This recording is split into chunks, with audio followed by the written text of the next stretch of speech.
ആറ്റാ സമരത്തെ എന്തെല്ലാം വന്നാലും അടിച്ചമർത്തി ഒട്ടിച്ചു കളയും എന്ന തീരുമാനത്തിലാണ് ശ്രീ നരേന്ദ്രമോദിയും അതുപോലെ തന്നെ ശ്രീ അമിത്ഷായും.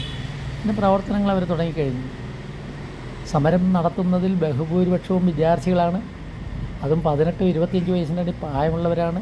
വിദ്യാർത്ഥിനികളാണ് കൂടുതൽ. അവർ പിന്നോട്ട് മാറില്ല എന്ന് ഉറപ്പായതിനു ശേഷമാണ് അവരെ പോലീസിനെ വിട്ട് നേരിട്ടത്. 50ഓളം പേരുടെ തലതല്ലി പൊട്ടിച്ചു. പലരും ആശുപത്രിയിലാണ് ഗുരുതരമായ പരിക്കുകളോടെ. പിന്നെയോ അവർക്ക് പിന്തുണ പ്രഖ്യാപിച്ചു വന്ന വാങ്ചുങ് എന്ന പരിസ്ഥിതി പ്രവർത്തകനെ രായ്ക്ക് രാമാനം തൂക്കിയെടുത്ത് ആശുപത്രിയിൽ പ്രവേശിപ്പിച്ചിരിക്കുകയാണ്. എന്നിട്ട് അവിടെയും അദ്ദേഹം 23-ാം ദിവസമായെന്നും നിരാഹാര സത്യാഗ്രഹം അനുഷ്ഠിക്കുകയാണ്. എന്താണ് ഇതിനെല്ലാമുള്ള കാരണം? ഒരു പരീക്ഷ നടത്തുന്നു. ഇന്ത്യയിലെ ഏറ്റവും കണ്ണായ പോസ്റ്റുകളിലേക്ക് തിരഞ്ഞെടുക്കപ്പെട്ടവരുടെ ലിസ്റ്റ് ഉണ്ടാക്കുന്നുള്ള പരീക്ഷയാണ്. അതിന് നീറ്റ് പരീക്ഷ എന്നാണ് പറയുന്നത്. ആ പരീക്ഷ നടത്തിയിട്ട് എന്തായി ഈ ഗവൺമെൻറ് ചെയ്തത്? അതിൻ്റെ മുഴുവൻ ചോദ്യപേപ്പറുകളും ചോർത്തി പുറത്തു കൊടുത്തു. തങ്ങളുടെ ആളുകൾക്ക് പരീക്ഷ എഴുതി വിജയിക്കത്തക്ക രീതിയിലുള്ള എല്ലാ ഏർപ്പാടും ചെയ്തു. ആരാ ചോദ്യപേപ്പർ പുറത്തു കൊടുത്തത്? ചോദ്യം ഉണ്ടാക്കിയവർ. അപ്പോൾ അവർ തന്നെ ഇത് പുറത്തു കൊടുത്ത് പണമുണ്ടാക്കി. 25 ലക്ഷം 35 ലക്ഷം രൂപയൊക്കെയാണ് ക്വസ്റ്റ്യൻ പേപ്പറിന് അവർ വാങ്ങിയത്. ഇതെല്ലാം പത്ര റിപ്പോർട്ടുകളാണ്. ആ പത്ര റിപ്പോർട്ടുകൾ അനുസരിച്ചാണ് എന്തൊരു വലിയ അഴിമതിയാണ് നടന്നത്. തങ്ങൾ വഞ്ചിക്കപ്പെട്ടു എന്ന് വിചാരിച്ച വിദ്യാർത്ഥികളിൽ ബഹുഭൂരിപക്ഷം പേരും ആത്മഹത്യ ചെയ്യുകയാണ്. ഇപ്പം തന്നെ 50-ലധികം പേര് ആത്മഹത്യ ചെയ്തു. എന്നിട്ട് യാതൊരു കുലുക്കവും നമ്മുടെ പ്രധാനമന്ത്രിക്കില്ല, നമ്മുടെ ആഭ്യന്തരമന്ത്രിക്കില്ല. എന്തുകൊണ്ട്? അത് അന്വേഷിക്കേണ്ട കാര്യമാണ്. ഇതിനു മുമ്പ് മണിപ്പൂരിൽ സമരം നടന്നു.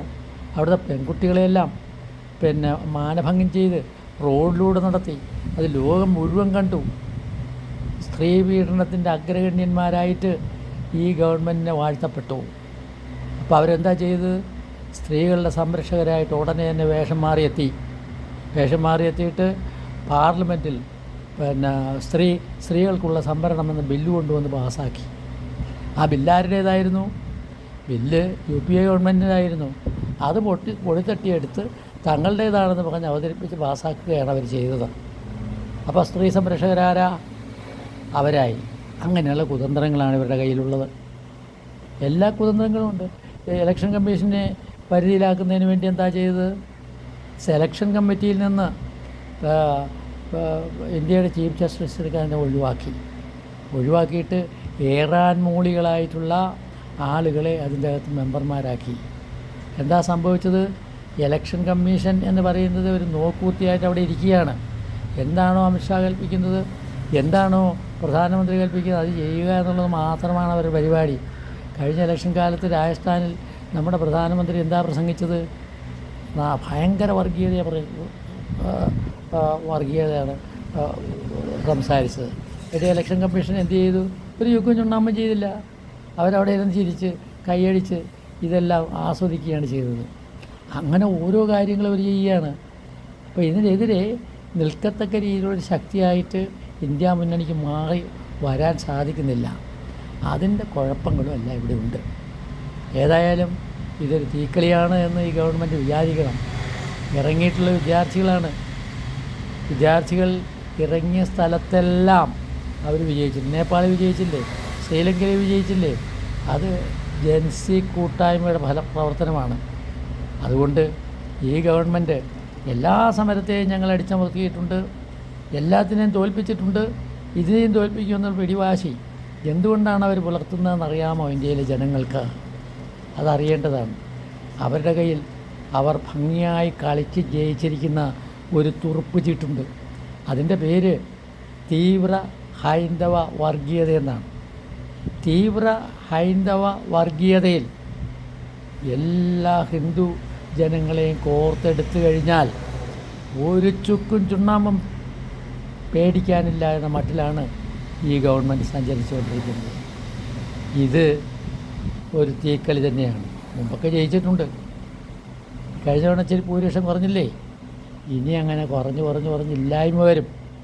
പിന്നെ നമ്മുടെ പ്രതിപക്ഷത്തിന് എന്തിനു കൊള്ളാം? പ്രതിപക്ഷത്തിൽ ഇരിക്കുന്ന രാഹുൽ ഗാന്ധി ഇവിടെ ഉണ്ടോ ഇല്ലയോ എന്ന് തന്നെ അറിഞ്ഞുകൂടാ. അവിടെ ആരാണ്ട് പോസ്റ്റർ എഴുതി വെച്ചിരിക്കുന്നത്രേ രാഹുൽ ഗാന്ധിയെ കാണുവാനില്ല എന്ന്. അങ്ങനെയുള്ള ഒരാളെയാണ് കൊണ്ടുവന്ന് ഇന്ത്യ മുന്നണിയുടെ നേതാവായിട്ട് വെച്ചിരിക്കുന്നത്. ഗുണം പിടിക്കുകയില്ല.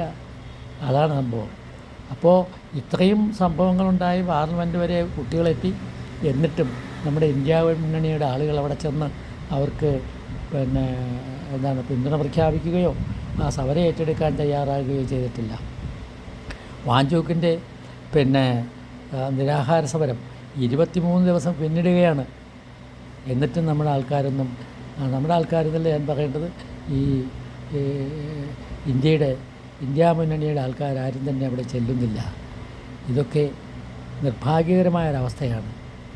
നമ്മുടെ ഇന്ത്യൻ പ്രധാനമന്ത്രി ചെയ്യുന്നത് വളരെ വലിയൊരു വഞ്ചനയാണ്. ഇന്ത്യൻ യുവത്വത്തോട് ചെയ്യുന്ന ഒരു വഞ്ചനയാണ്. ഇടയ്ക്കൊരു കാര്യം കൂടി പറയണം കേട്ടോ. ആരോ കുറേ കുട്ടികൾ ബഹിരാകാശ സംരംഭകത്വത്തിന് വേണ്ടി ചില പ്രവർത്തനങ്ങൾ നടത്താൻ അദ്ദേഹം യുവജനങ്ങളെ അങ്ങോട്ട് അഭിനന്ദിച്ചു. എന്താ യുവജനങ്ങളെ അഭിനന്ദിക്കുന്നത്? യുവജനങ്ങൾ പാർലമെൻറ്റിനും വിമർശം കിടക്കുകയാണ്. അത് പറയാതെ അദ്ദേഹം അവരെ അഭിനന്ദിക്കുകയാണ്. ഇങ്ങനെയുള്ള മായാജാല കാഴ്ചകളാണ് നമ്മുടെ പ്രധാനമന്ത്രി ചെയ്തുകൊണ്ടിരിക്കുന്നത്. ഇത് വഴിവിട്ട പോക്കാണ്. ഇത് അവസാനിപ്പിക്കണം. തീർച്ചയായും കുട്ടികളുടെ പ്രശ്നങ്ങൾക്ക് പരിഹാരം ഉണ്ടാക്കുക തന്നെ വേണം.